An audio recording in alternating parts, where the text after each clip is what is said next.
Doctor Prado, buenas noches. Si le parece, para no perjudicar a los que se conectaron de forma puntual, podríamos comenzar.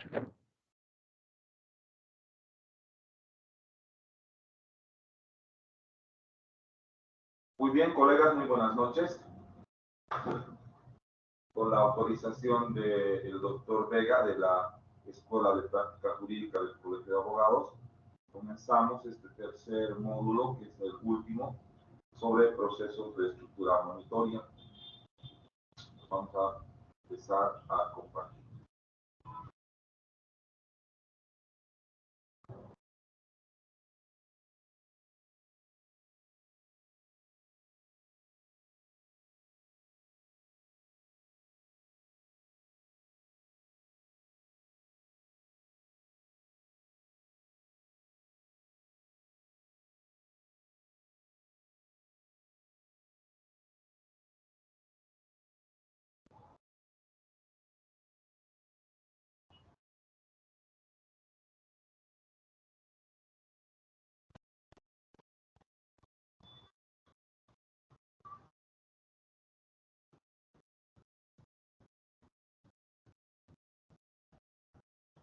Muy bien, ayer habíamos revisado, como retroalimentación vamos a ver, de que en el proceso de estructura monitoria ejecutiva, que es en realidad el procedimiento modelo para el resto de los procesos monitorios, habíamos hablado que una vez presentada la demanda, lo que el juez hace es previa verificación de los requisitos de fundabilidad de los títulos que se presenten, los requisitos de competencia, de capacidad y de legitimación.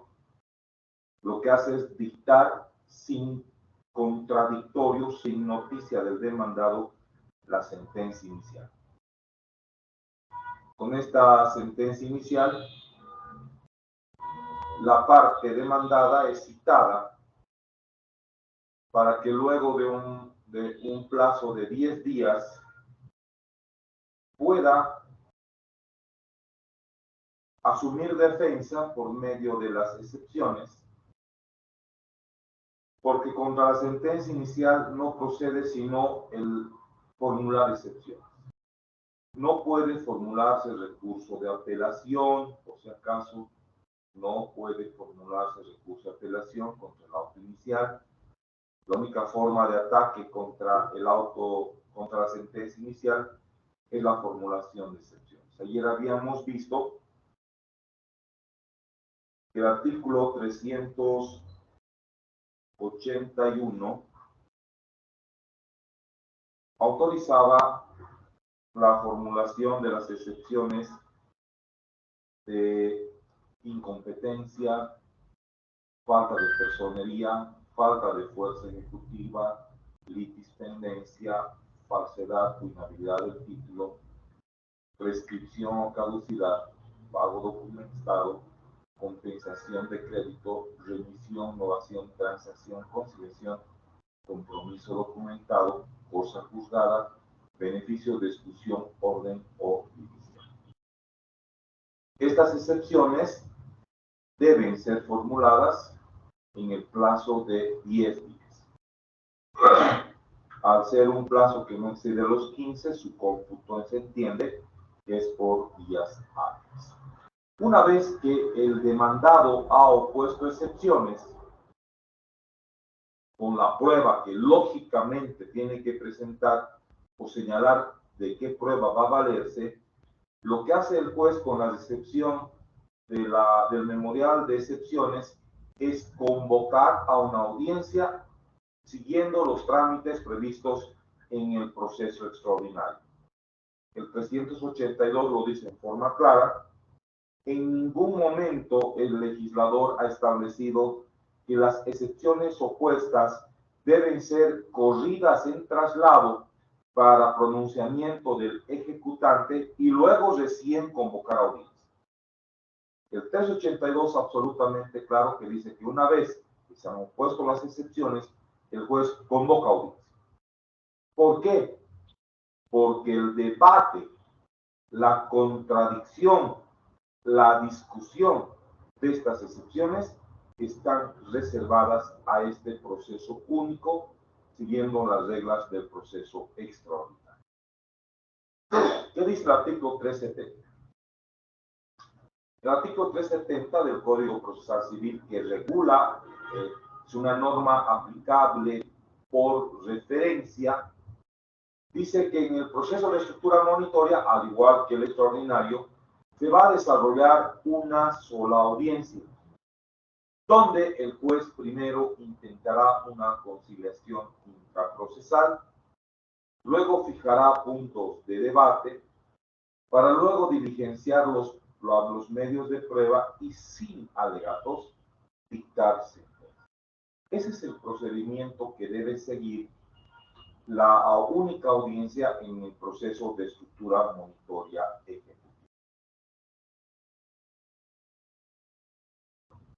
El artículo 386 es absolutamente claro que dice: si se hubiese opuesto excepciones, todas estas se resolverán en una sentencia definitiva a pronunciarse en la audiencia. Esto nos hace ver dos cosas. La primera, que hay una sentencia inicial y hay una sentencia definitiva. La sentencia inicial se la dicta sin conocimiento del demandado. Por el contrario, la sentencia definitiva es la que resuelve las excepciones opuestas por el demandado. Entonces, en un proceso de estructura monitoria ejecutiva, existen dos clases de sentencia. Mejor dicho, hay dos sentencias, una inicial y otra definitiva. Si el demandado hubiese opuesto varias excepciones, y entre ellas las de incompetencia, si el juez la va a declarar probada, se abstiene de pronunciarse sobre el resto de las excepciones. ¿Por qué? Porque reserva su tratamiento y resolución por el juez competente. Si se va a declarar incompetente, ¿para qué va a resolver el resto de las excepciones? Esto hace ver entonces que si entre las excepciones opuestas hay la de la incompetencia y el juez la va a declarar probada, solo se reservará el conocimiento sobre esa excepción, salvando pronunciamiento del resto de las excepciones al juez competente, a quien remitirá a emergencia de la excepción de incompetencia declarada probada. Esta resolución, que resuelve las excepciones opuestas en el Ejecutivo, llamada sentencia definitiva, es motivo de apelación. Esta sí, y la apelación es en el efecto devolutivo. De acuerdo al artículo 385 del Código Procesal Civil, contra esta sentencia definitiva que resuelva las excepciones, la parte agraviada podrá formular recurso de apelación que se concede en el efecto devolutivo conforme los artículos 262, 264 y 265, parágrafo 3. Una vez que incluso se ha agotado la vía de la apelación, este proceso de estructura monitoria ejecutiva, su sentencia, puede ser revisada o modificada en un proceso ordinario posterior, siempre que lo que se va a discutir, el objeto del debate, sea el derecho material y de ninguna manera el procedimiento del Ejecutivo. Es decir, no vamos a ir a discutir si se citó o no en un domicilio que era correcto o no. No se va a entrar a discutir si no hubo las publicaciones edictales con el intervalo necesario. Puede que hayan habido errores, pero eso ya está lastimosamente, ya han sido convalidados. Entonces, no vamos a ir a ver en el proceso ordinario posterior lo que se ha tramitado en el Ejecutivo, sino va a ir a discutirse el fondo del proceso. Es decir, si se ha declarado improbada una excepción de pago documentado, el juez de público civil, que conocerá el ordinario, revisará si es en efecto válido ese rechazo de esa excepción. O por el contrario, considerará como un pago válido y por tanto lo declarará como pago descontable a la obligación perseguida. nótese, colegas, que el 386 nos está hablando solo del ejecutivo. Aquí no está diciendo que todos los procesos de estructura monitoria se reserva el proceso ordinario posterior. No. Los procesos monitorios de entrega de bien, de cese de copropiedad, entrega de herencia, que vamos a ver de ahora en adelante, no permiten la revisión en un proceso ordinario posterior. Solamente está reservado para el proceso ejecutivo. Lo que significa que lo que se va a resolver en los otros monitorios, miren ustedes, va a tener la calidad de cosa juzgada material. No va a poder ser revisado en otro proceso ordinario. Solamente el 386 está reservando esta facultad de revisar lo resuelto en el ejecutivo a una fase ordinaria, solo y cuando siempre se trate del proceso monitorio ejecutivo. Los otros monitorios no permiten esta revisión.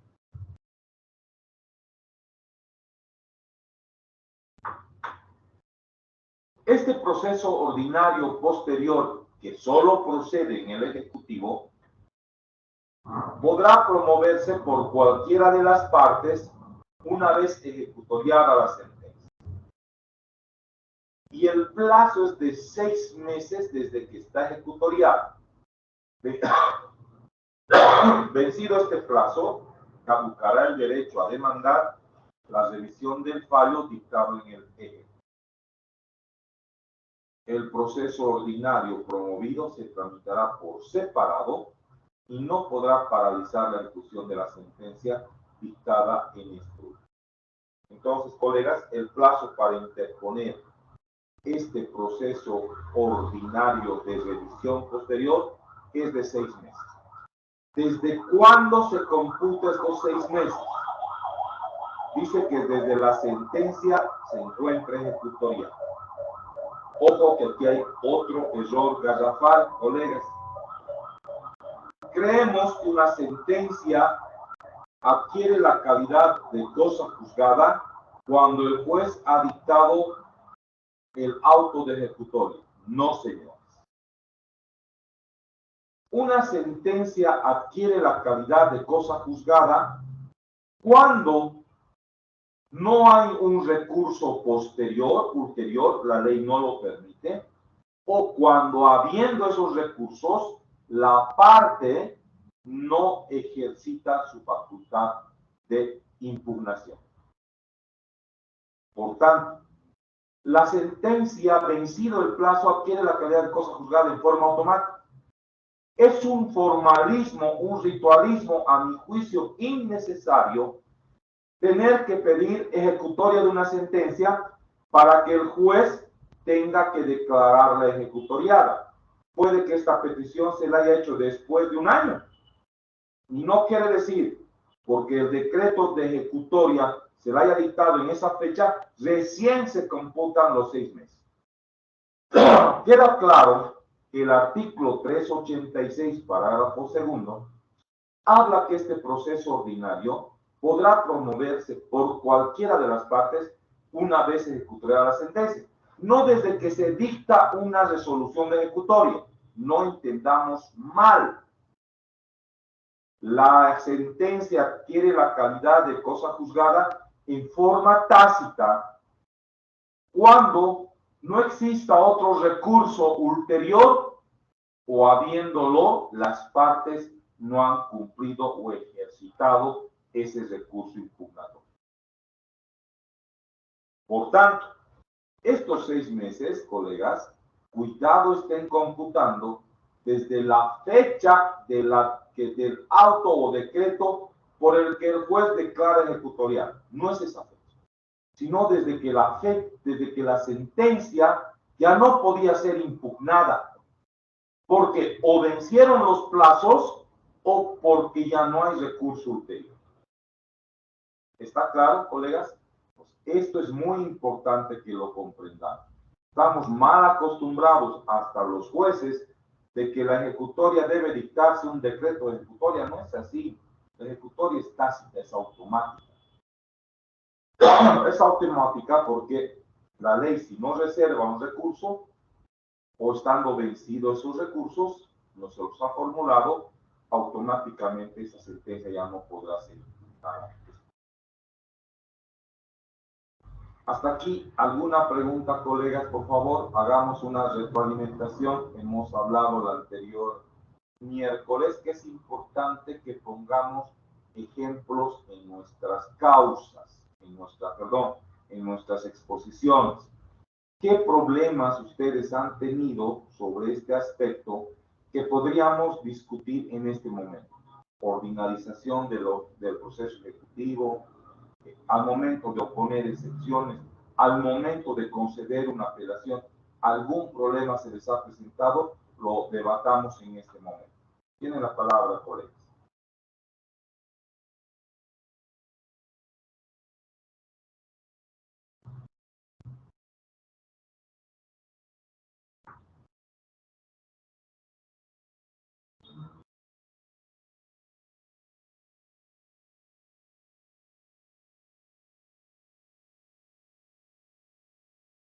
¿Ninguna pregunta? ¿No han tenido alguna dificultad en sus ejecutivos, colegas? Sobre excepciones, sobre prueba, sobre plazos para poder excepcionar. No sé si han tenido conflictos con esto de los famosos horarios continuos que se trabajaba hasta las 4 de la tarde.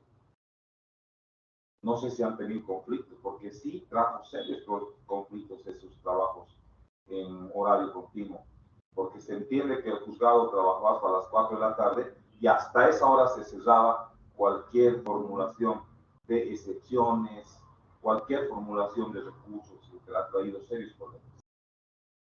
No se les ha presentado a los que están en sala, doctor Delfín Terrazas, doctora Rodríguez, Natalia, gusto saludarla, Julián, Oscar, John.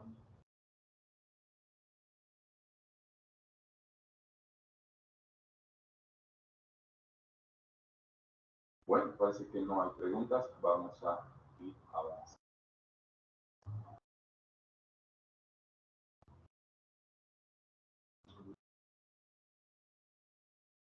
El legislador, como habíamos hablado de inicio, vamos a retroceder un poquito, nos había presentado que los procesos de estructura monitoria no era solo el ejecutivo, era uno de un grupo de 6 tipos de procesos, y uno de ellos es el ejecutivo, que es exclusivamente para el cobro del dinero. Otro se denomina entrega de bien o cumplimiento de dar. 3, la entrega de la herencia, que lo vamos a revisar, ya lo hemos visto a ojo de águila hace 2 días atrás, cuando hicimos las 2 clases anteriores. La resolución del contrato, cese de copropiedad, desalojo del régimen de libre contratación. Y un séptimo que está abierto a cualquier probabilidad que ley especial remita este trámite de estructura monetaria. Entonces ya hemos visto el ejecutivo, sabiendo que el ejecutivo solo y exclusivamente es para el cobro de dinero, no es para otro proceso, para exigir el cumplimiento de otra obligación. Los otros procesos monitorios, entonces, al margen del ejecutivo, y ya lo hemos visto, estos otros procesos monitorios son los siguientes.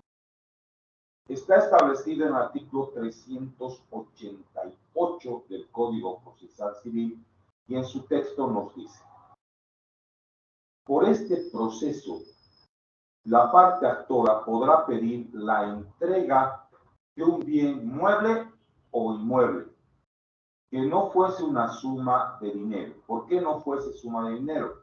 Porque para la entrega de la suma de dinero está el ejecutivo, ¿verdad? Entonces, es clara la norma y nos dice que no fuese suma de dinero.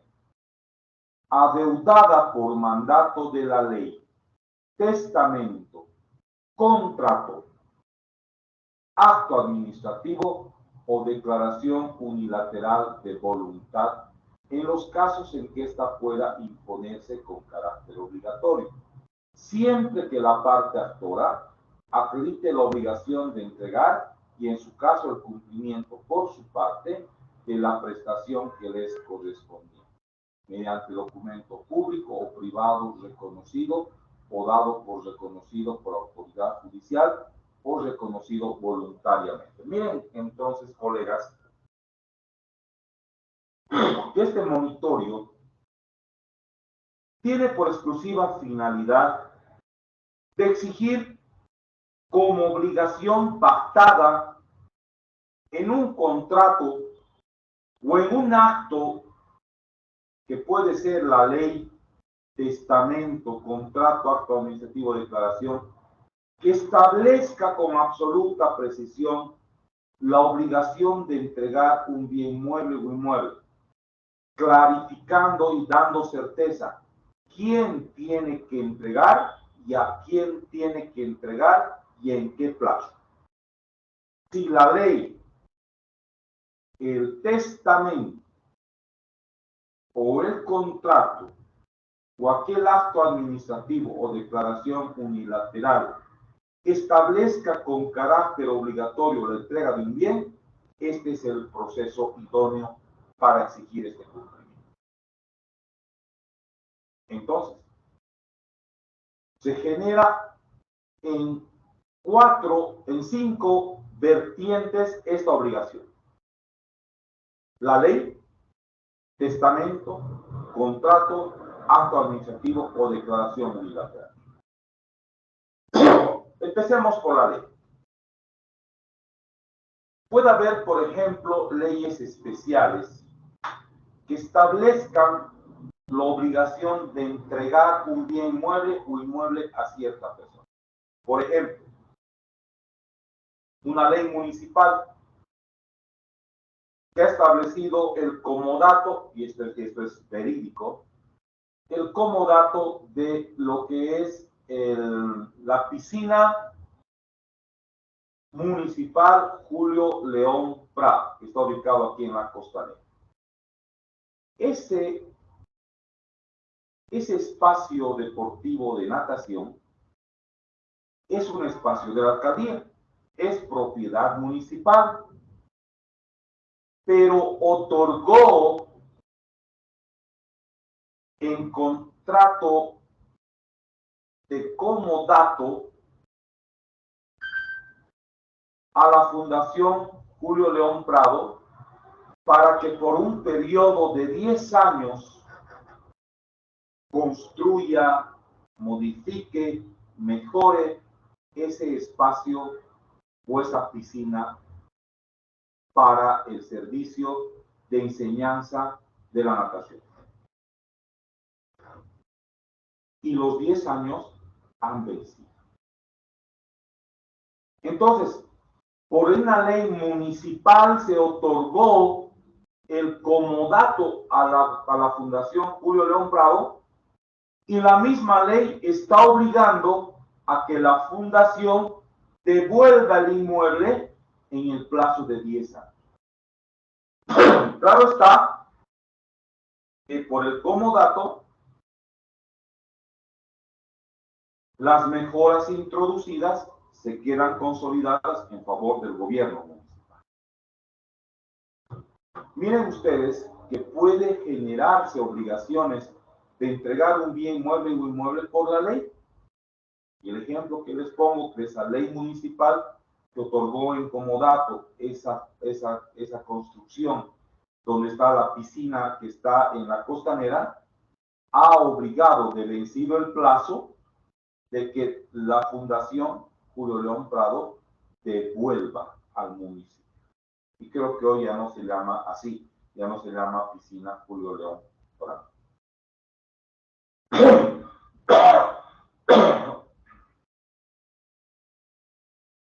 Miren ustedes, puede que esta ley tengan las características absolutamente claras de establecer quién debe entregar a quién y qué bien mueble o inmueble y en qué plazo. También esta obligación puede ser establecida en testamento. A ver, una persona en vida redacta su testamento y establece que el bien inmueble que tiene y está ubicado en la avenida Heroínas y San Martín, le dispone en favor de sus hijos, de uno de sus hijos. ¿Sí?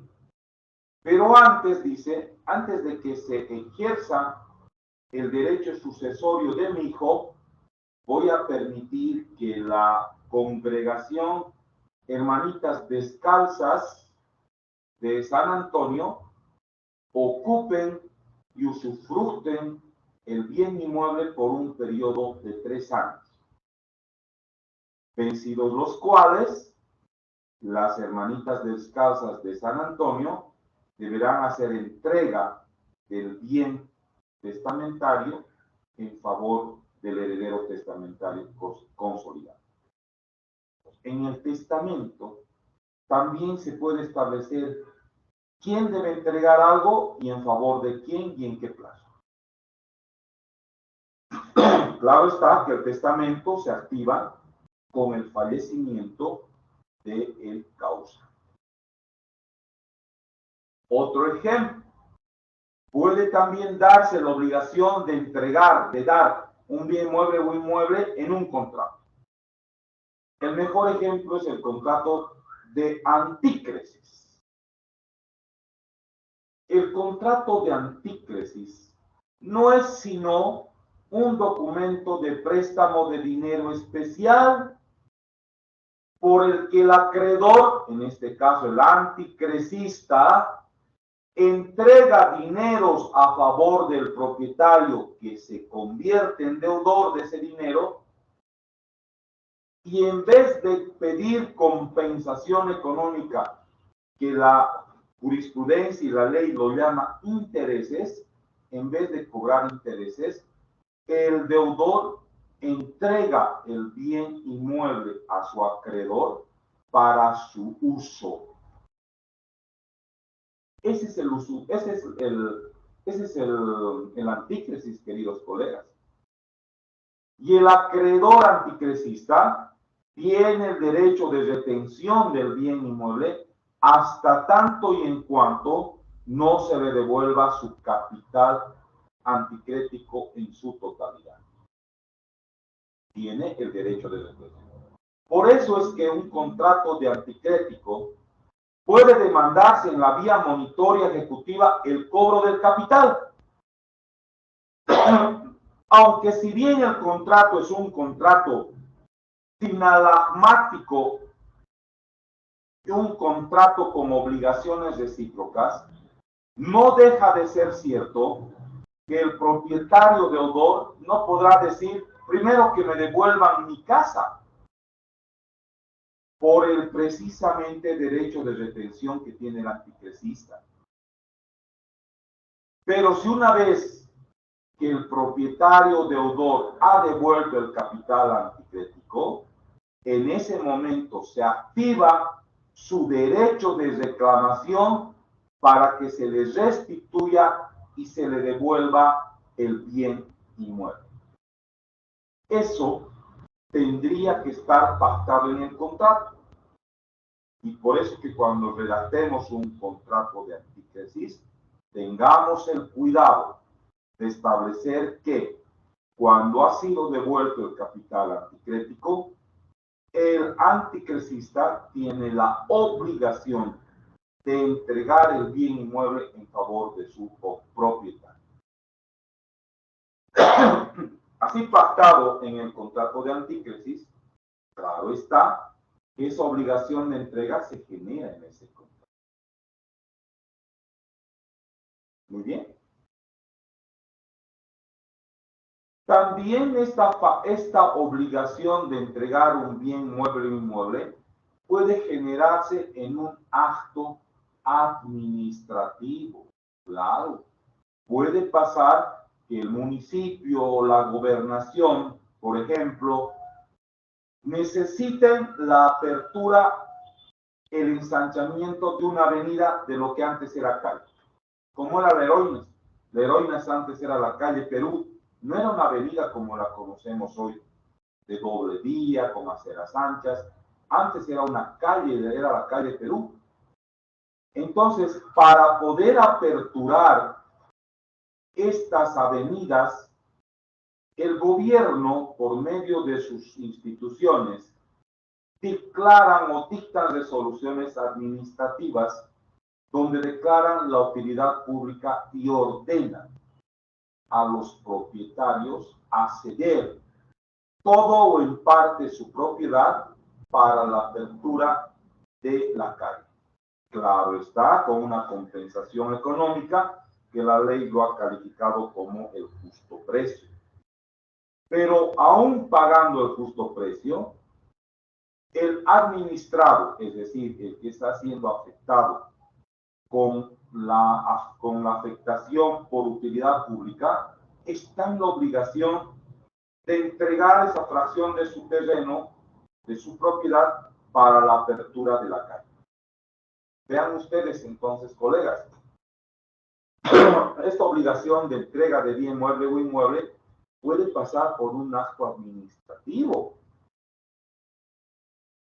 Otro ejemplo clarísimo que es reciente es lo que está aquí en la casona de Mayorazgo, que está en la Simón López esquina Melchor Pérez de Holguín.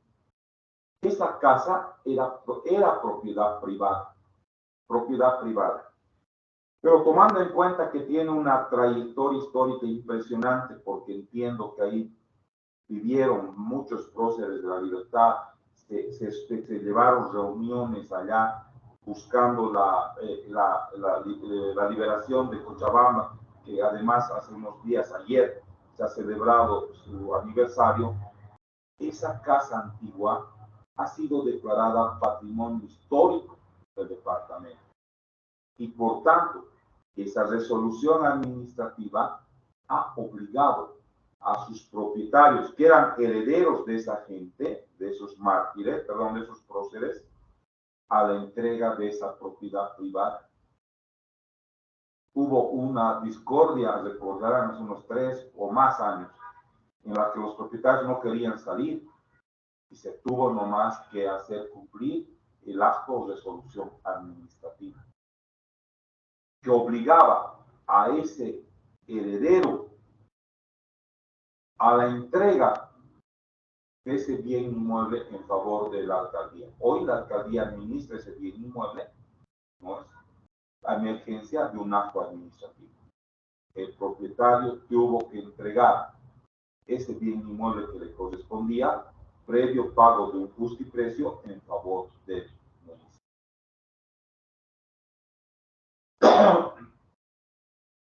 Y también esta obligación de entrega de bien mueble o inmueble puede generarse en una declaración unilateral de voluntad, o sea, pero con ciertas formalidades que tenga el carácter obligatorio. Por ejemplo, una declaración jurada ante notario. No basta una declaración al calor de una entrevista periodística que diga, yo voy a hacer entrega de mi propiedad. No es exigible ese tipo de declaraciones. ¿Cuándo es exigible una declaración unilateral de voluntad?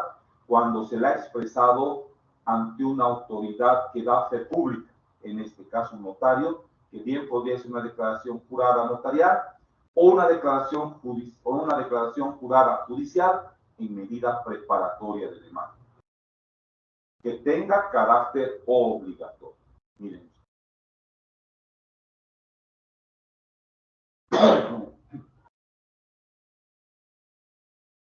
Por tanto, esta obligación de entrega de bien mueble o inmueble puede generarse, resumiendo, en una ley en un testamento o un contrato o acto administrativo o declaración unilateral.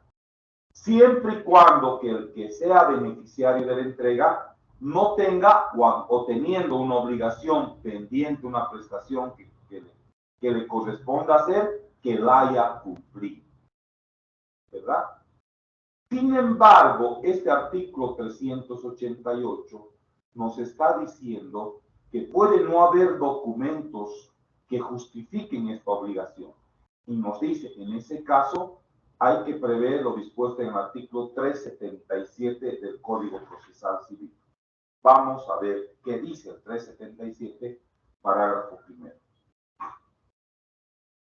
En todos los casos de los procesos de estructura monitoria, junto con la demanda, se deberá acompañar documento auténtico legalizado por autoridad competente, excepto cuando se trate de desalojo en régimen de libre contratación o de entrega del bien derivada de contrato verbal.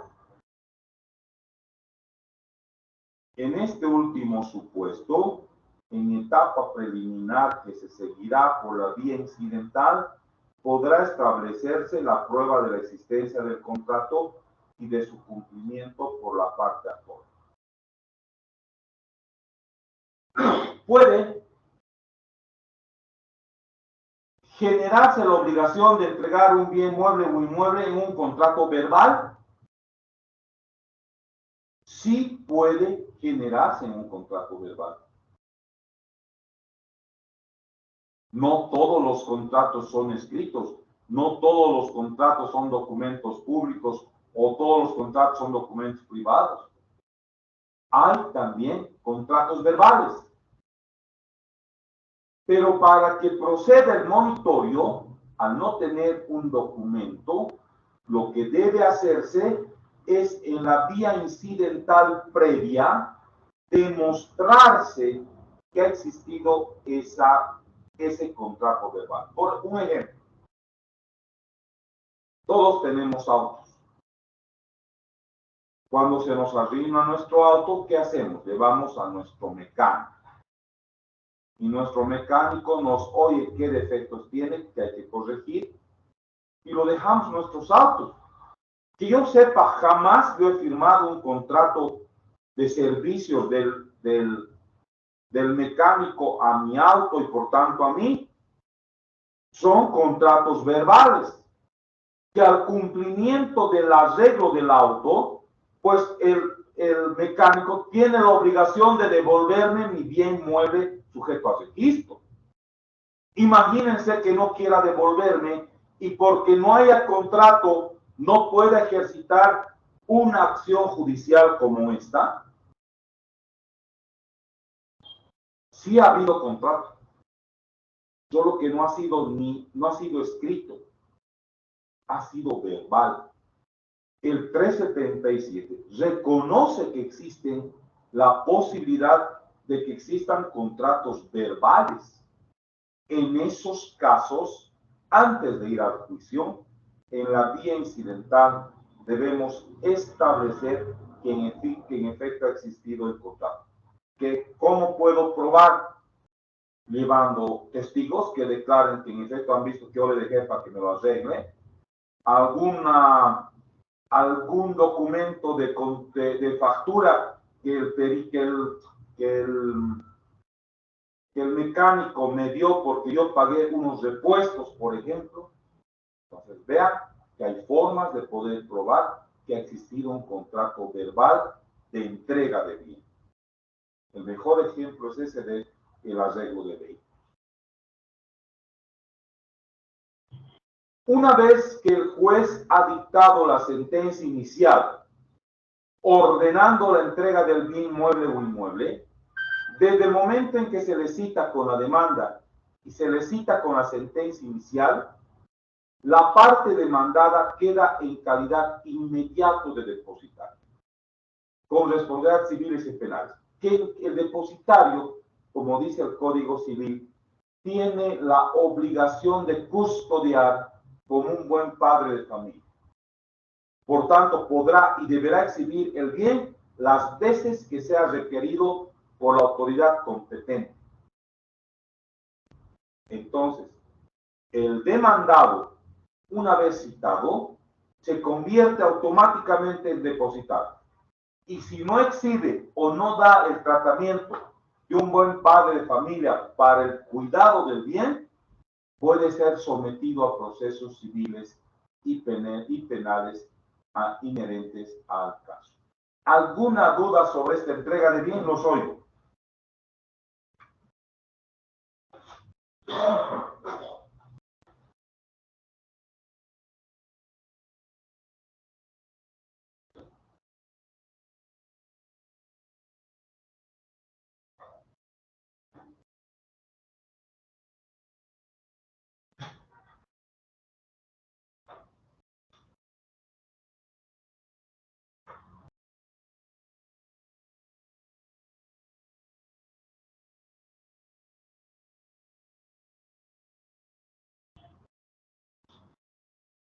¿Ninguna duda, colegas?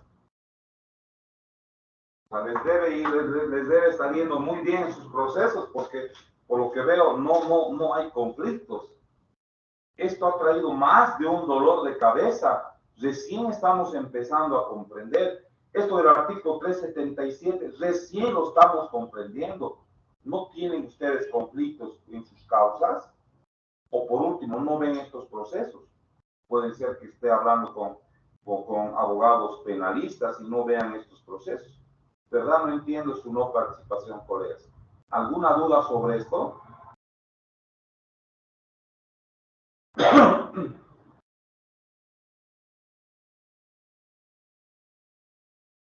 Bueno, avanzamos. Otro de los procesos monitorios es el proceso de entrega de herencia. El artículo 389 del Código Procesal Civil nos está catalogando a esta obligación de entregar la herencia y puede ser reclamada por la vía del proceso monitorio. ¿Qué dice? Cuando un tercero obstaculice a los herederos la toma de la posesión de los bienes sucesorios sin acreditar ningún derecho sobre ellos, será citado en la vía del proceso monitorio para que haga efectiva la entrega de los bienes a los causavientes.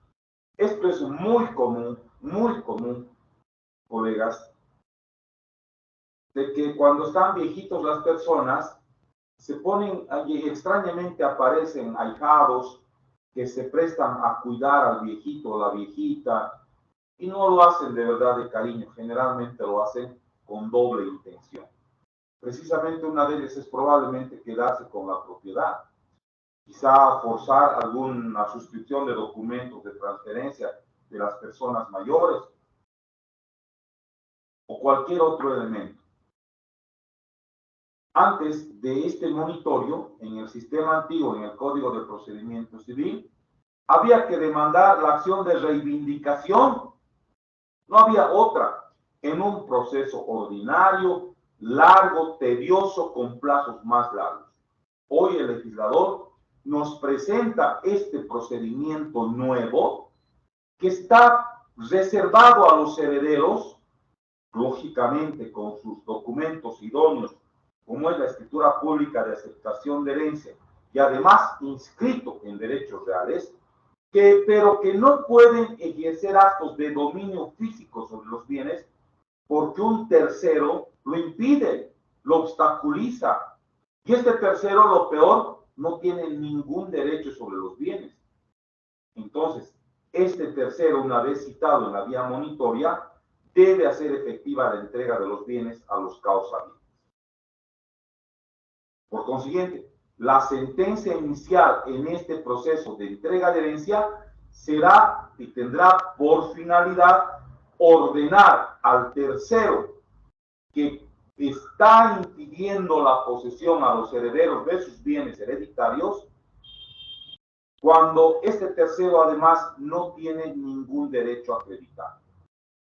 Bajo esos criterios, colegas, queda absolutamente claro que el monitorio de entrega de herencia es un instrumento realmente muy valioso que nos ha reservado procesos largos, ordinarios de reivindicación.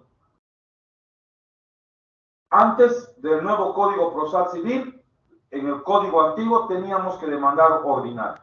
No había una acción de reivindicación. Hoy no.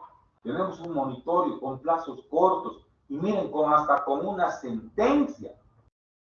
¿Cuáles son los documentos que debe presentar el heredero? Debe acompañar su título o instrumento de sucesión, su aceptación de herencia, y además debe estar registrado en la Oficina de Derechos Reales que acredite, o donde estuviesen registrados los bienes, porque no siempre son bienes inmuebles, puede ser bienes sujetos a registro, como un vehículo, qué sé yo, una avioneta, etcétera, que está ocupando o agarrando un tercero y no quiere entregarles a su heredero. Entonces, por esta vía del monitorio, se dicta una sentencia inicial ordenando la entrega de los bienes a los herederos o causados.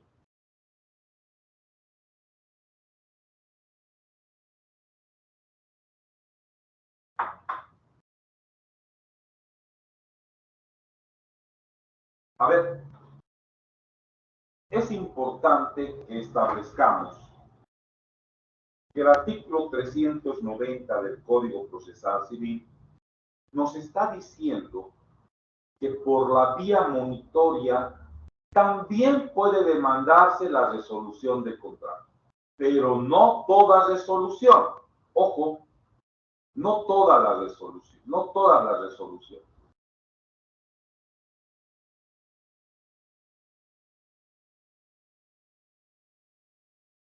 ¿Qué es la resolución del contrato? La resolución del contrato es una acción reservada expresamente para los contratos bilaterales, definidos en forma general como una facultad, una opción que tiene una de las partes contractuales cuando ésta cumple con su prestación de ponerle fin al mismo a través de una demanda ante el órgano jurisdiccional y en consecuencia ser liberada de su obligación si la otra parte no cumple con la suya. Es decir, estamos refiriéndonos a contratos con obligaciones cruzadas, bilaterales. Ambas partes tienen obligaciones y puede darse la resolución del contrato y la puede formular cualquiera de las partes contractuales que de su parte ha cumplido la suya y la otra parte no. La resolución del contrato tiene una finalidad liberatoria, pero también tiene un efecto restitutorio y un efecto resarcitorio. Es decir, es liberatorio porque ya no me podrán exigir las otras obligaciones contractuales pendientes.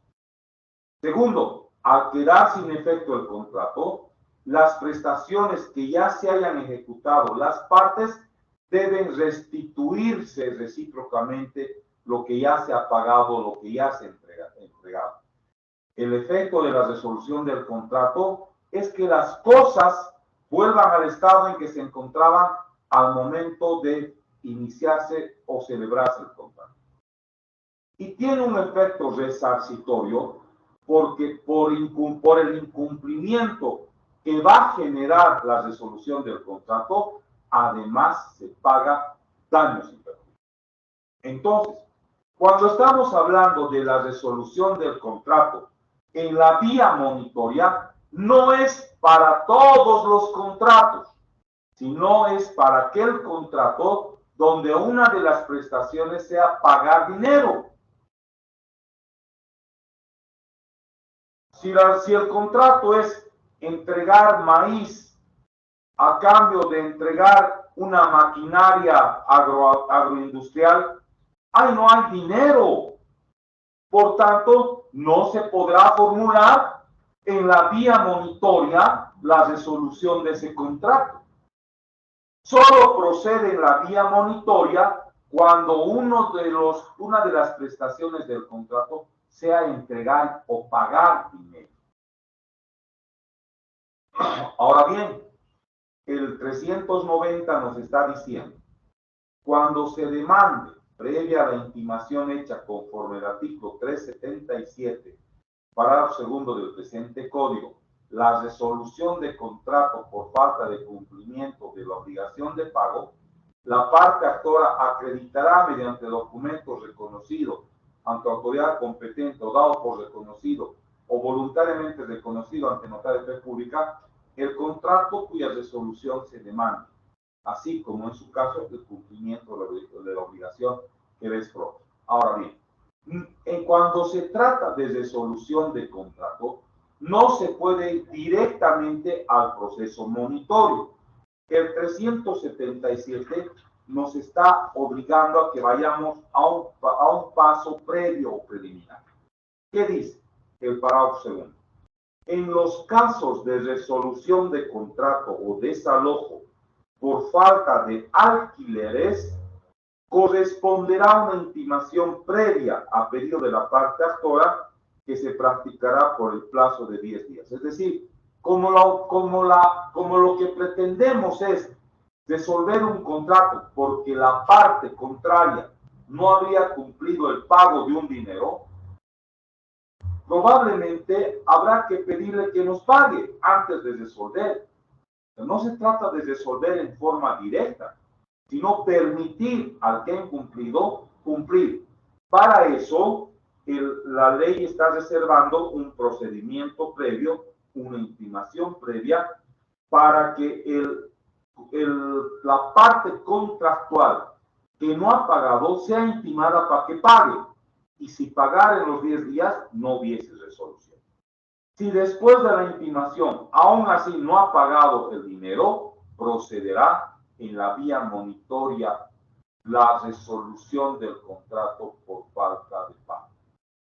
Eso nos dice el artículo 390 del Código Procesal Civil.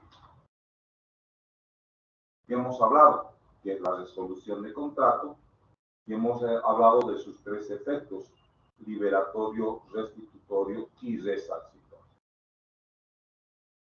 Vayamos a otro de los procesos monitorios, el cese de copropiedad. El artículo 391 nos dice: podrá demandarse el cese del estado de copropiedad común o sin indivisión forzosa que haya tenido origen contractual cuando exista imposibilidad de la cómoda división del bien para su pública subasta.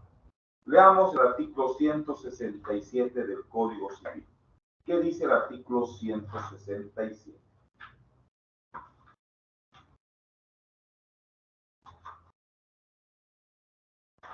El artículo 167 nos enseña división de la cosa común. Nadie está obligado a permanecer en la comunidad y cada copropietario podrá pedir en cualquier tiempo la división de la cosa común. Parágrafo segundo. No obstante, es válido el pacto para permanecer en comunidad por un tiempo no mayor de 5 años, pero si median circunstancias graves, la autoridad judicial podrá ordenar la división antes del tiempo convenido. Es decir, este monitorio solo tiene por propósito dividirse un bien que es común, con origen contractual, y que no admita cómoda división. ¿Qué es lo que se ordena? El remate. Si la copropiedad se generara en sucesión, no procede este monitoreo. Y si uno de los copropietarios tiene origen sucesorio y el resto contractual, basta que uno de los copropietarios tenga efecto sucesorio, su derecho propietario emergente de sucesión, no procede este proceso monitorio. Por una sencilla razón: cuando la copropiedad tiene origen contractual, No hay dónde perderse sino revisando el contrato que nos establecerá quiénes son los copropietarios y en qué porcentaje.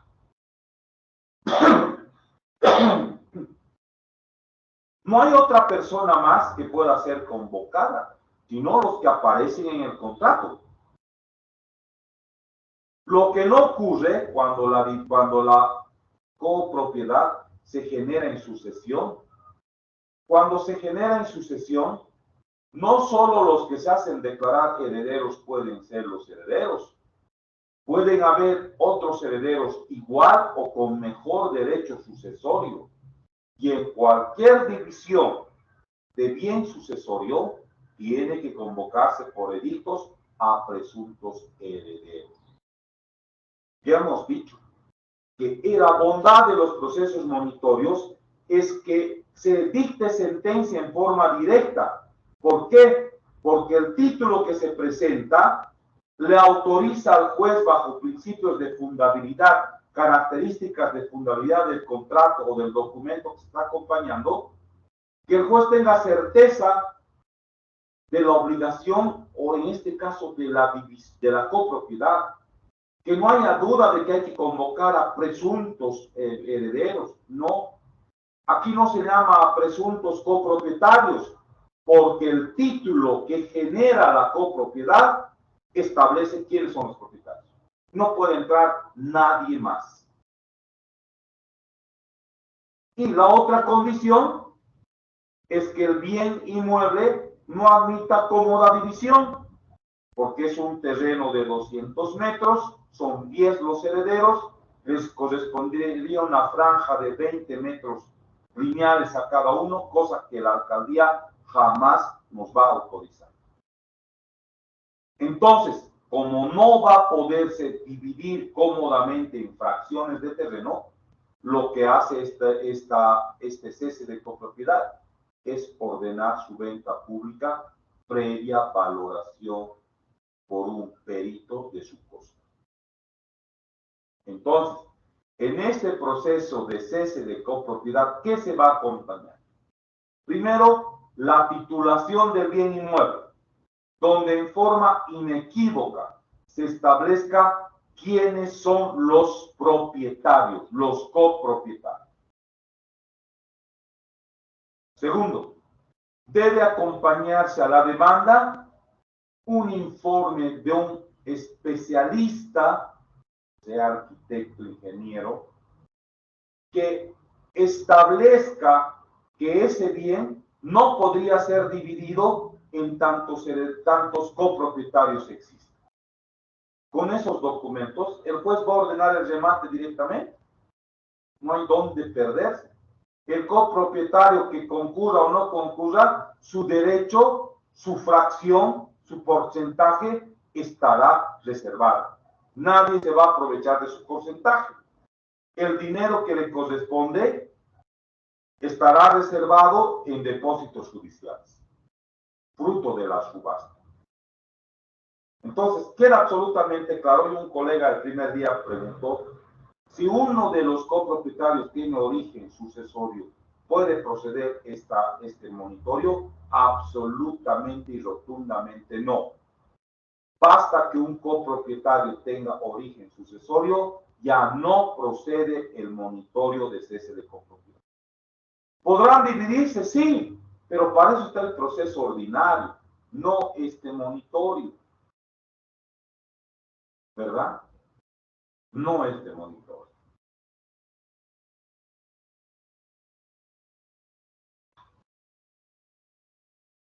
¿Alguna pregunta hasta aquí?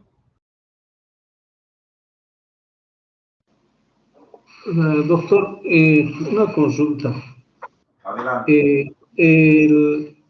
Para acreditar o sea, para que un perito haga el avalúo o el informe correspondiente para que proceda este uso de monitoreo, ¿eso de la designación del perito lo hacen entre partes o es que necesariamente tiene que ser con orden judicial? A ver, estamos diciendo que este tipo de procesos monitorios, entre ellos el cese de copropiedad, su peculiaridad es que se dicta sentencia inicial, ¿verdad, doctor? Sentencia inicial. En este exclusivo proceso monitorio de cese de copropiedad, ¿qué ordenaría el juez en la sentencia inicial? Según usted, por favor. Obviamente tendría que ver como es en copropiedad y no se puede dividir, obviamente, la subasta del inmueble, ¿no? Exacto, ordenaría la subasta del bien. Cuando el juez tenga certeza de que el contrato que han acompañado dice quiénes son los copropietarios, y segundo, tenga la certeza de que ese bien no puede dividirse, como con un informe pericial que la parte demandante lo tendría que hacer, doctor. No se olvide que la sentencia inicial se la dicta sin contradictorio, sin oír a los otros demandados. Entonces, para que el juez ordene la subasta, tiene que estar claro que no procede el fraccionamiento físico. Entonces, ese informe pericial de no poderse dividir ya tiene que estar acompañado con la demanda. ¿Y quién lo pide? ¿Quién hace hacer ese informe pericial? El demandante. No es de común acuerdo entre las partes, porque, ojo, los copropietarios demandados aún no han sido citados. Ahora bien, si usted me está hablando de la valoración del costo del bien, eso es otra cosa, porque ya en ejecución de sentencia se procederá a hacer el avalúo respectivo, donde las partes podrán ponerse de acuerdo en un perito, y si no se ponen de acuerdo, el juez designa un perito de oficio para el avalúo. Aquí yo estoy hablando de un informe pericial que establezca que el bien no puede dividirse cómodamente. Y eso lo presenta el demandante y no lo hace con sus demandados, porque aún no han sido citados, ¿verdad, doctor? Sí, doctor, a ver, un ejemplo, si digamos son 3 herederos, el inmueble es indivisible, no es de cómoda división. Uno de los herederos que no vive, 2 de los herederos viven en el inmueble, uno que no está viviendo y que es heredero, este puede hacer la demanda de este proceso. Sí. Y claro, necesariamente, en todo caso, este tercero, le pondremos, tiene que plantear ¿cómo se llama la demanda? Adjuntando el informe pericial. Pero si no le permiten ingresar al perito, ahí se hace un conflicto. Claro, pero a ver, no todos los informes periciales requieren una inspección. ¿Ya? En el documento contractual que origina la copropiedad, ya se establece cuántos metros cuadrados tiene, por ejemplo, doctor. Seguramente habrá plano aprobado. No necesita ir a medir la propiedad para saber que ese bien inmueble, al tener un plano aprobado y estar la superficie del bien establecido en el documento generativo del derecho propietario, con esos datos es suficiente que el perito, haciendo comparación con las reglas que tienen, porque la alcaldía tienen por zonas, cuánto es el mínimo que puede aprobarse. Entonces, yo sé que el copropietario probablemente no le va a dejar ni entrar, lo va a esperar con fusil al propio técnico. Pero vuelvo a repetir, no se necesita para establecer si admite cómoda división o no, no se necesita una inspección. Se necesitan datos técnicos que va a arrojar el título de propiedad y va a arrojar el plano aprobado de la propiedad, que establezca que ese bien tiene 200 metros cuadrados nada más y no se podría dividir entre 10 copropietarios. Gracias, doctor. Gracias. Sí. Yo tengo un asunto así, doctor, que hubiera querido que este cese de copropiedad hubiese estado, no, ya estaba válido, sí, ya estaba válido. Solo que esta casa, mis clientes lo compraron de uno de los coherederos y el resto eran coherederos. No procedía el cese de copropiedad. Es una casita que está aquí en la Colombia, que pasa de la Colombia hasta la Heroínas, pero es una franja que no pasa de frente de 3 metros y en forma irregular, es como un zigzag, que son restos en realidad de lo que en algún momento se dividieron. Creo que son 26 copropietarios. Ese inmueble no admite cómoda división, pero tampoco voy a poder ir al monitoreo porque su origen de varios de los copropietarios es sucesorio. Por tanto, tuvimos que ir a un proceso ordinario y en el ordinario se ha ordenado la división y partición previa valoración en ejecución de sentido. ¿Está claro, verdad, doctor? Sí, está bien. Gracias, doctor. Gracias. Listo, perfecto. ¿Alguna otra pregunta, colegas? Doctor, buenas noches. Perdón que retrotraiga a un anterior punto, pero sobre el proceso de entrega de herencia, este mismo podría darse en el caso de que un heredero pida el 50% sobre su bien inmueble. No, por la sencilla razón. Un coheredero es propietario del 50%, como usted nos está presentando en su ejemplo, pero es en lo pro indiviso. ¿Qué significa en lo pro indiviso? Soy dueño de la mitad, pero no sé cuál mitad.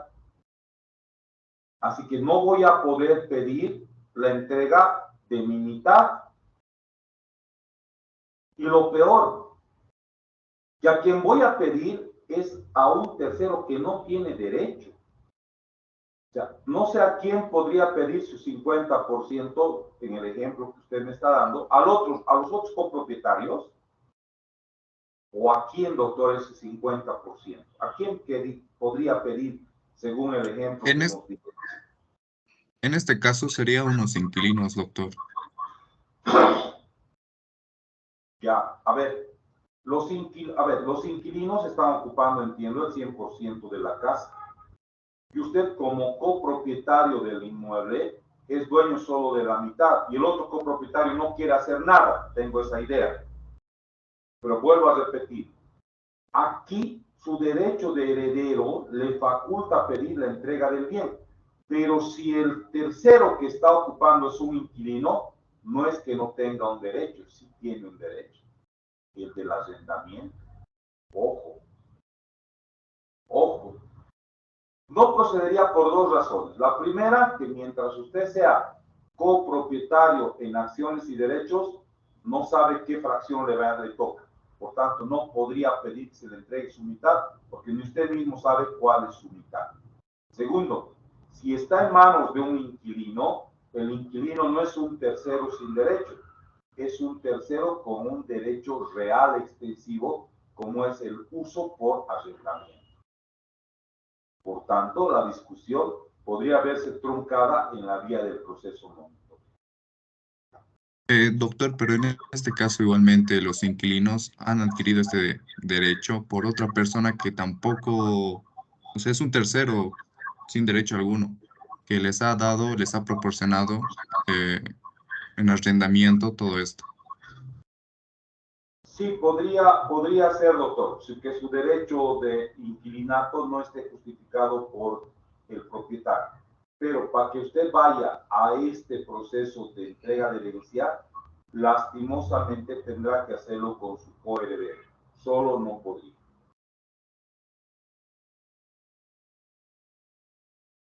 Está bien, doctor. Un punto más para aclarar este caso. El otro coheredero, o el otro copropietario coheredero, lo ha adquirido por transferencia. ¿Ya? Entonces, no está el proceso de entrega de herencia para el caso que nos presenta. Entonces, el otro copropietario no es heredero, entonces, ¿bajo qué argumento podría pedir entrega de herencia si lo que tiene no es una herencia? Lo que tendrían que hacer con el otro copropietario es la acción de reivindicación en un proceso ordinario. Está bien, doctor, muy amable. Cuando les decimos que no procede en el proceso monitorio, es solo decirles que no procede en esta vía rápida. Por eso no quiero decir que no tengan derecho a reclamación. Claro que lo tienen. Para eso está el proceso ordinario, donde debe y puede probarse relaciones contractuales hasta verbales, como hemos ido viendo, ¿no es cierto? Entonces, cuando decimos no procede, no procede en esta vía nada más, pero el derecho está intacto, pudiendo ser reclamado en la vía ordinaria.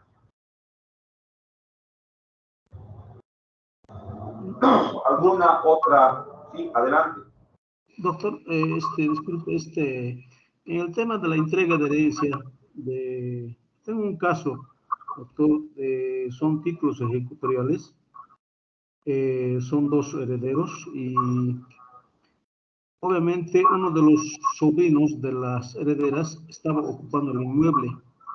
Falleció el sobrino con COVID y se quedó la yerna, y esta yerna a estos dos herederos no lo quiere entregar la herencia que tienen al fallecimiento de su mamá. Como son títulos ejecutoriales, necesariamente este proceso de entrega de herencia tendría que conocer el juzgado agroambiental. A ver, todo aquello que está vinculado con bienes cuyos títulos se generan en títulos ejecutoriales, lo tiene que conocer un juez agroambiental. Ahora, no sé, no es mi área, si el juez agroambiental aplicará normas civiles. Creo que no. Entiendo que en materia agraria existen institutos especiales encaminados a la reivindicación. Sé que hay reivindicación en la vía agraria. No sé si habrá monitorios. Creo que no. Los monitorios son exclusivamente civiles. Pero si existiese alguna norma que por analogía permita al juez agroambiental aplicar estos procesos monitorios, seguramente que sí. Pero vuelvo a repetir, no tengo certeza, doctor. Vuelvo a repetir, el proceso monitorio... Sí, adelante. Sí, perdón, doctor. Lo que estoy haciendo es lo siguiente. He presentado al juez civil solicitando audiencia de conciliación. Me está pidiendo la certificación ¿cómo se llama?, del municipio, si está dentro de la mancha urbana o fuera de la mancha urbana. Obviamente me va a certificar la alcaldía que está fuera de la mancha urbana. Con esa situación seguramente va a querer rechazarme, pero estoy pensando solicitar que remita entonces al juez agroambiental. A ver, no estamos hablando, doctor, de competencia territorial, estaríamos hablando de competencia por materia. Sí. Hemos dicho que los procesos de estructura monitoria, y lo vimos adelante, vamos a volver adelante, que de acuerdo al artículo 69, inciso 4 de la ley del órgano judicial, los procesos de estructura monitoria conocen los jueces públicos en materia civil y comercial. Listo. Ahí no dice los jueces agroambientales, no dice. Entonces, quiere decir que la judicatura especializada agroambiental debe tener sus mecanismos para poder restituir estos bienes. Y no creo que sean los monitorios, les soy sincero. Entonces, solamente cuando el juez advierta que él no es competente por territorio, puede remitir el proceso al competente por territorio y no así por materia. ¿Por qué? Cuando la competencia observada es por materia, cada materia tiene sus peculiaridades para formular sus demandas.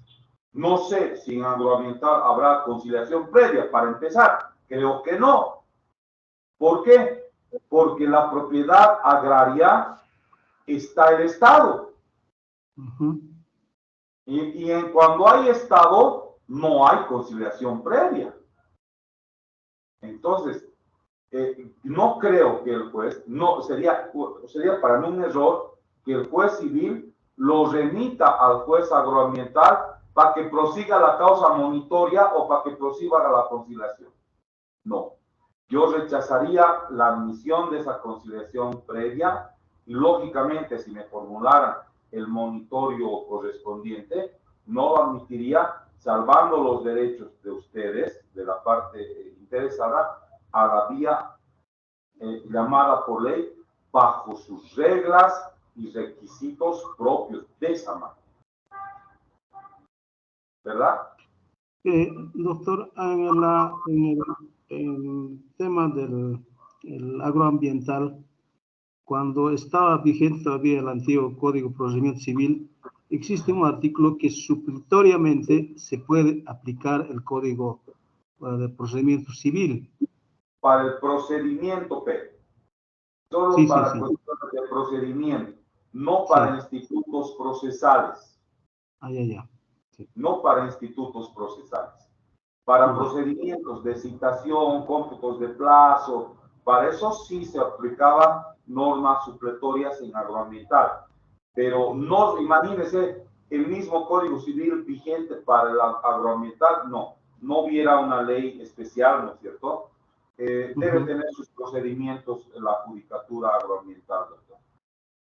Sí, gracias, doctor. Muy bien. ¿Alguna pregunta más?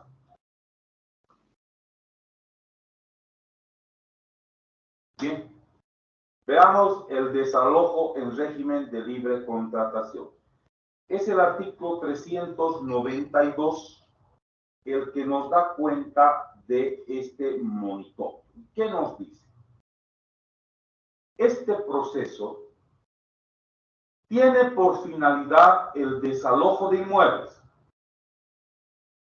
sometidos al régimen de libre contratación, que no constituye vivienda, cuya tenencia se concedió en virtud de un contrato de arrendamiento celebrado por escrito o verbalmente. Se acompañará a la demanda los documentos que prueben la relación contractual y en caso de que el contrato sea verbal, se va a proceder de acuerdo al artículo 377 para lo primero que habíamos visto. ¿Qué dice el 377?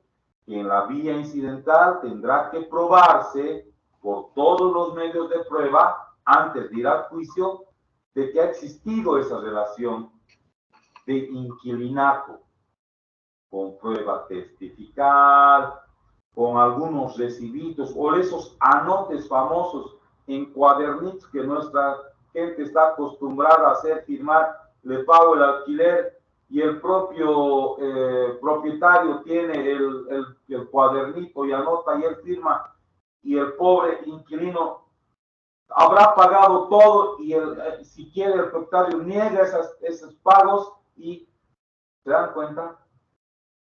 En la vía incidental habrá que probar que ha existido la relación de arrendamiento. ¿Sí?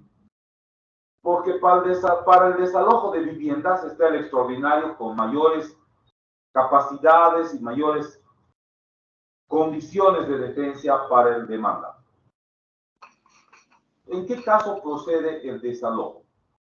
De acuerdo al artículo 393 del Código Procesal Civil, el desalojo procede respecto a locales comerciales, industrias, oficinas y otros análogos sujetos al régimen de libre contratación, procede por fenecimiento del plazo del contrato o por incumplimiento de cualquiera de sus obligaciones. Es decir, ¿cuándo va a proceder el desalojo? Cuando ha fenecido el contrato o se ha incumplido cualquiera de sus obligaciones contractuales. Como por ejemplo, que no podía subalquilar y lo ha subalquilado. Ya hay prohibición en el contrato de subalquilar. Entonces va a proceder por dos motivos: vencimiento del plazo y por incumplimiento de cualquiera de sus obligaciones, entre ellas también de pagar los cánones de alquiler, ¿verdad?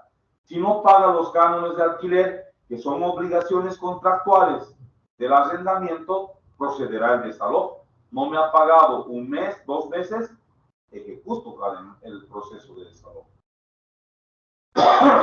Por incumplimiento de pago de los alquileres, que es una obligación contractual del contrato. ¿Qué va a hacer el juez? Va a dictar sentencia inicial ordenando la entrega del bien inmueble y otorgándole plazo para esa entrega.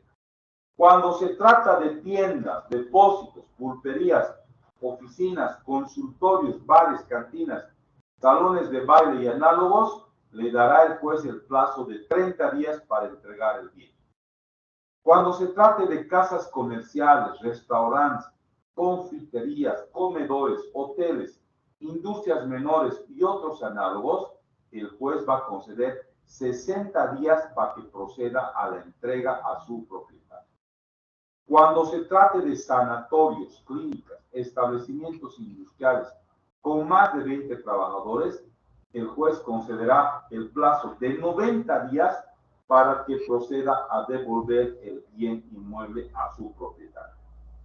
En cualquiera de estos casos, vencidos los plazos de 30, 60 o 90 días, lo que va a hacer el juez es emitir el correspondiente mandamiento de desapoderamiento. Muy bien, vamos a ver ahora cuál es el procedimiento común de estos otros monitorios. Hemos quedado siempre que la norma rectora va a ser el 375. ¿Qué dice el artículo 375 del nuevo Código Procesal Civil?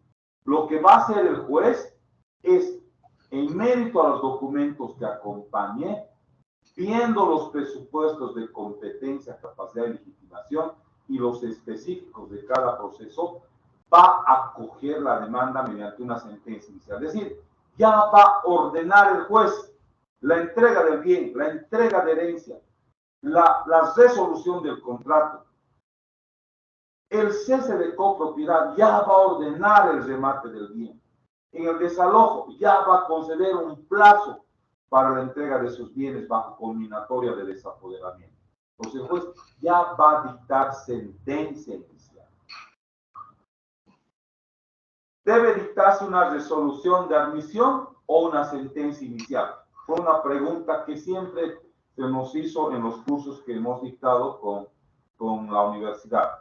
Y de acuerdo al artículo 387 dice, el procedimiento establecido para el proceso monitorio será aplicable a los casos que siguen, debiendo disponer en la resolución de admisión lo que corresponda en relación a la naturaleza del proceso promovido. Entonces, lo que se dicta es una sentencia inicial, disponiendo de acuerdo a la naturaleza del monitorio que se resuelve.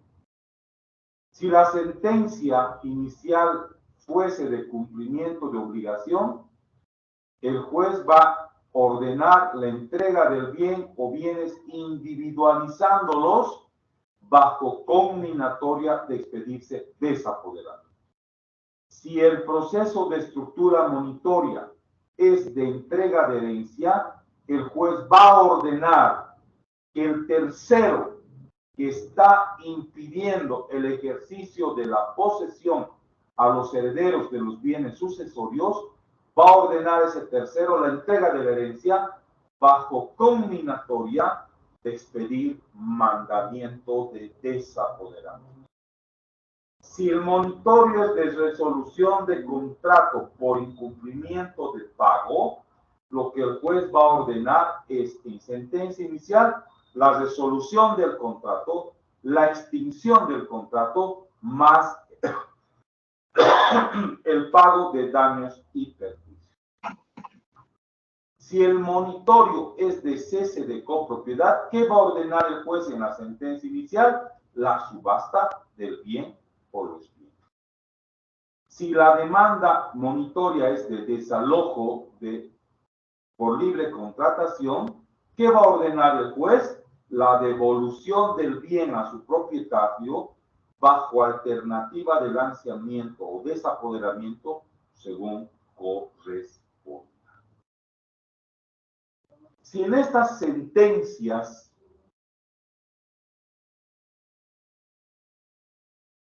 no se establece plazos, hay que aplicar lo dispuesto en el artículo 399, párrafo tercero del procesal civil, que dice: si la autoridad judicial no hubiese fijado plazo para el cumplimiento de la sentencia, ella deberá ejecutarse dentro del tercero día.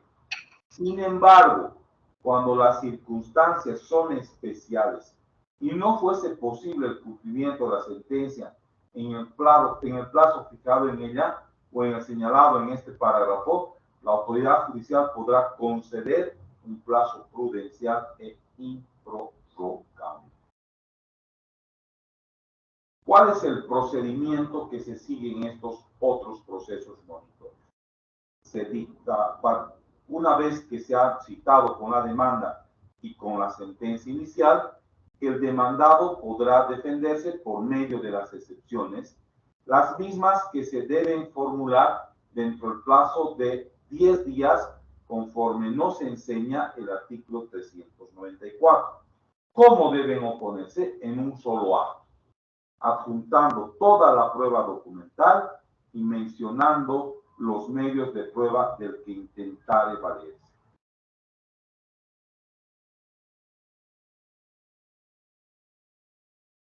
¿Qué excepciones pueden formularse en estos otros procesos de estructura monitoria? El artículo 394 nos establece en su parágrafo segundo qué excepciones pueden formularse, siendo estas: la primera, la incompetencia. En el Ejecutivo ya habíamos visto que sí se puede plantear la incompetencia por razón de materia o por razón de territorio, ¿no es cierto? Por razón de territorio. Dos, también puede oponerse la falta de personería en el demandado o en el demandante o en sus representantes por carecer de capacidad civil para estar en juicio o de representación suficiente. Es lo mismo que habíamos analizado en el proceso ejecutivo. 3. La falta de legitimación. Ojo, esta excepción no está en el ejecutivo. ¿Por qué? Porque la legitimación es saber quién es el actor, quién tiene la legitimación procesal activa, y quién es el demandado, quién tiene la legitimidad procesal pasiva. En el Ejecutivo estaba la falta de fuerza ejecutiva para poder cuestionar si quien me estaba demandado era el mismo demandante, el mismo acreedor, perdón, o me estaban demandando a mí como el deudor sin serlo. Entonces, para eso estaba la falta de fuerza ejecutiva. Ahora, como no estamos en un ejecutivo, la forma de impugnar si soy quien debo demandar o no soy a quien debe demandarse es por medio de la falta de legitimación. Otra excepción es la litispendencia, que igual que en el Ejecutivo se trata de identificar la triple trilogía o requisitos, que sea la misma demanda, el mismo demandante, el mismo demandado y el mismo objeto. Si hay este proceso en curso y se vuelve a demandar, se plantea la litispendencia. El efecto de esta excepción, si se declara aprobada, es que este segundo proceso se acumule al primero para que se dicte una sola sentencia. Tercero, también es novedoso esta excepción a diferencia del Ejecutivo. Puede formularse como excepción que la demanda haya sido interpuesta antes del vencimiento del término o del cumplimiento de la obligación. En el ejemplo que dábamos del bien inmueble que fue concedido para su uso por 2 años a las religiosas descalzas de San Antonio, por un plazo de 2 años y resulta que el propietario, el heredero, ya activa dentro del año y las monjitas tendrán todo el derecho a decir, un momento, en ese testamento se nos concedió el uso por 2 años y aún desde que se computado desde el fallecimiento del testamentario, recién han pasado 1 año. Por tanto, todavía tenemos el derecho de uso de 1 año más. Entonces, ¿cómo voy a hacer valer ese año? Por medio de esta demanda, por medio de esta excepción denominada demanda interpuesta antes del vencimiento. Sexto, la falsedad del título con el que se sustentare la demanda. Ya no estamos hablando de inhabilidad del título, solo falsedad, a diferencia del ejecutivo. ¿Cuándo se fundamenta esta excepción? Cuando se funda en la adulteración física del documento. Es decir, nos estamos refiriendo a la falsedad material. No procederá esta excepción si es que habiéndose reconocido las firmas en los archivos del notario exista esta alteración física del documento. Estos monitorios, estos otros procesos monitorios permiten también como excepción la prescripción y la caducidad, que ya lo hemos revisado. También puede formularse la excepción de cumplimiento o incumplimiento de obligación. No podríamos hablar de pago, tendríamos que hablar de cumplimiento o incumplimiento de la obligación como excepción. La compensación cuando existe obligaciones recíprocas, ¿verdad? Ya hemos hablado de la remisión, novación, transacción, compromiso documentado y cosa ajustada. ¿Qué debe desarrollarse? ¿Una audiencia? Claro que sí. El artículo 387, que es una norma rectora para todos los monitorios, nos dice que el juez, una vez que ha opuesto excepciones el demandado, el juez llamará a una audiencia, que es una única audiencia donde el juez intentará una conciliación intraprocesal, fijará los puntos de debate, diligenciará la prueba y sin alegatos dictará sentencia. En la sentencia definitiva, lo que va a hacer el juez es resolver las excepciones opuestas, acogiéndolas o desestimándolas. En función a ello, confirmará plenamente la sentencia inicial o, en su caso, si declara aprobada alguna excepción, dejará sin efecto la sentencia inicial. Contra esta sentencia definitiva, que resuelve las excepciones de la parte agraviada, de la parte mandada, la parte agraviada podrá plantear recurso de apelación, igual que el ejecutivo, y se concederá en el efecto devolutivo. La apelación será formulada por escrito fundado en el plazo de 10 días. Se sustanciará con traslado a la parte contraria y esta última podrá adherirse a la apelación y fundamentar sus propios agravios que se correrá en traslado al primer recurso. Una vez que se ha ejecutoriado la sentencia, lo que corresponde es ejecutar la misma en los plazos establecidos por ley. Para ello se podrá expedir mandamiento de lanzamiento con facultad de allanamiento. El mismo podrá ejecutarse en días y horas hábiles. Los bienes lanzados serán entregados al arrendatario y en su caso al depositario que designare la autoridad judicial. Si existiese resistencia del arrendatario o de terceros, la fuerza pública prestará el auxilio necesario sin otro requisito que la sola exhibición del mandamiento. Si el desalojo se produjere por falta de pago de alquileres, a petición de parte podrá ordenarse la retención de esos bienes para que en la vía ejecutiva, donde se vaya a cubrir los alquileres, vaya a cobrar los alquileres, estos bienes constituyan en garantía. En los procesos de estructura monitoria, ejecutivos, entrega de bien o cualquiera de los que hemos nombrado, ¿podrá rechazarse la emisión de la sentencia? Claro que sí, podrá rechazarse por improponibilidad. De acuerdo al artículo 24 del Código Procesal Civil, entre las facultades que tiene el juez es el de rechazar, miren ustedes, a prima fase demandas por improponibilidad. ¿Qué es la improponibilidad? Para que podamos entender la improponibilidad, hay que entender que hay dos clases de improponibilidad. Una, la objetiva, y la otra, la subjetiva. Vamos a ver en qué consiste.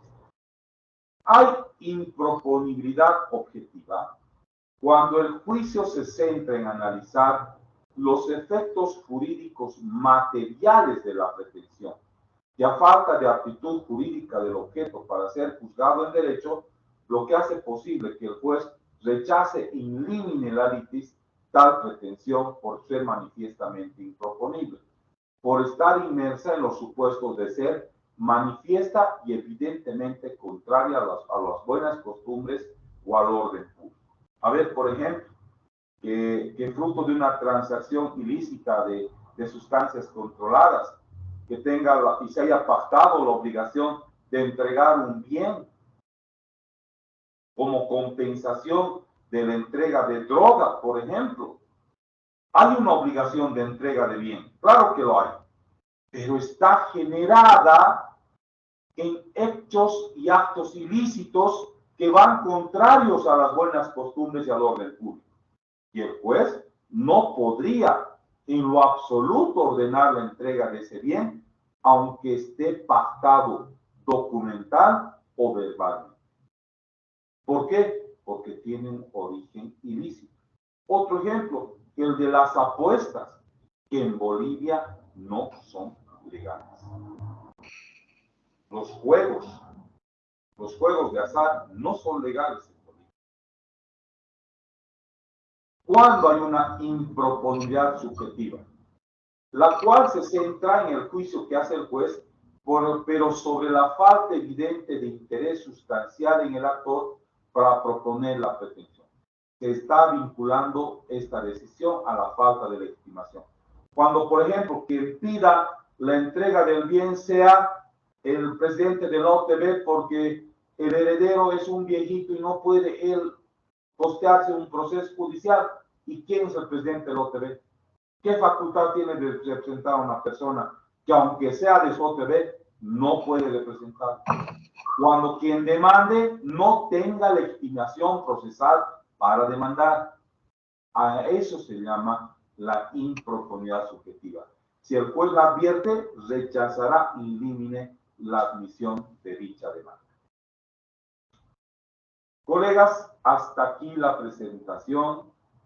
Si hay alguna pregunta, por favor, la discutiremos en este momento. Y si no, caso contrario, ya nos despediríamos y tendríamos por concluido este módulo de los procesos de estructura monitoria que ha pedido, entiendo de ustedes, colegas, se ha pedido este tema. Yo tenía otros temas para poderlos exponer, pero sé que el doctor Vega ha tomado una decisión en función a los requerimientos de ustedes. ¿Alguna pregunta sobre los monitores, colegas? Estoy presto a oírlos.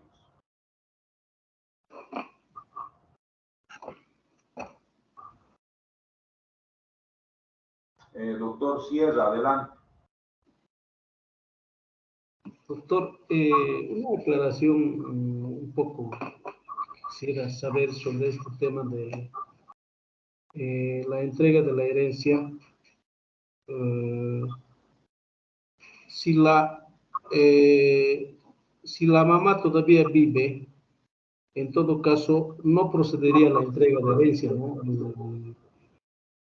Mejor dicho, en el otro del cese de copropiedad, donde está viviendo todavía la mamá y el papá fallecido, han sido declarados 3 hijos y prácticamente a uno de los hermanos no le permiten ingresar al inmueble, pero vive todavía la mamá. En ese caso no procedería, ¿no? A ver, doctor, la entrega de herencia es cuando ya hay herederos. Sí, no, por El eso, papá y la mamá se entiende que aún no hay herederos, pues están vivos. sí, sí, una aclaración, doctor, no, no es en la entrega de la herencia, sino en el cese de copropiedad. El cese de copropiedad es cuando la copropiedad se genera en contratos, no en sucesión, doctor. Este Ah, ya, monitorio es inviable. ya. Gracias, doctor. Perfecto. ¿Alguien más?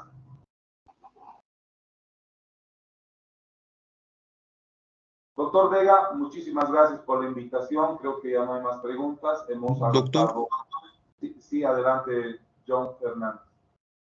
perdón, como en el recurso de apelación se da en el efecto devolutivo y hay muchos que no lo dejamos ahí y en este nuevo código procesal ya no hay el fianza de resultas, ¿qué otra garantía se puede proponer o proseguir con esto? Sí existe la fianza de resultas, doctor, sigue vigente. Puede ejecutar. Déjeme buscar el artículo, por favor.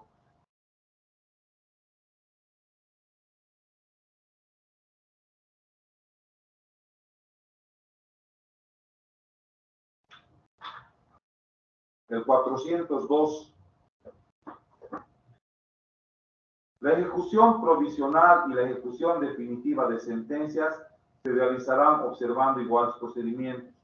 El proceso incidental de liquidación. En los casos de ejecución de sentencias contra las que se hubiese formulado recurso de apelación o casación, la ejecución quedará en suspenso cuando la autoridad judicial fuera notificada. No sé.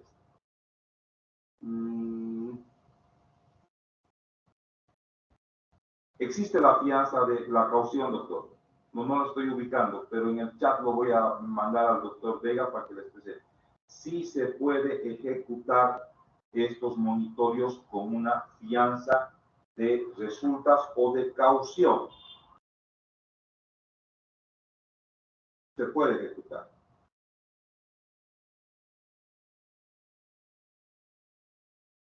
¿Alguna duda Doctor, más? creo que ya no hay, como decía antes, en el 550 del anterior código. Ay, doctor, yo he ofrecido fianza. Yo he ofrecido fianza y ha procedido. Espérenme un ratito, entonces.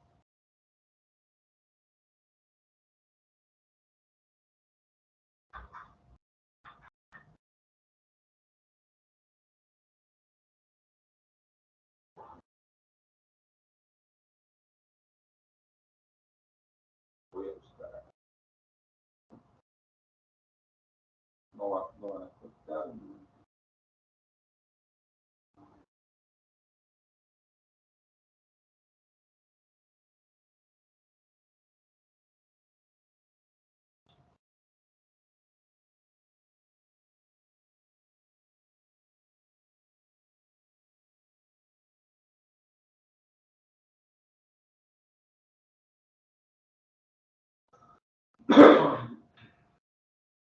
Está en el artículo. Espérenme.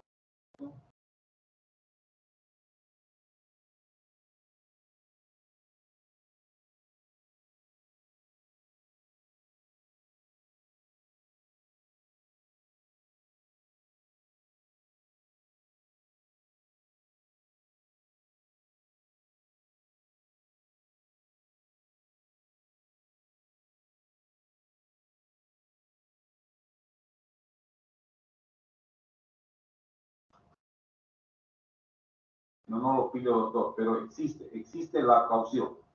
Hemos ofrecido una caución y se nos ha dado curso,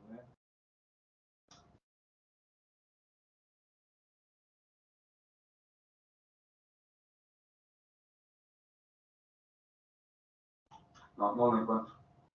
Voy a mandar en el chat con el doctor Beck. ¿Ya? Está bien, Bueno, doctor, colegas, gracias. muchas gracias por todo, doctor Vega. Cerramos el chat. Buenas noches.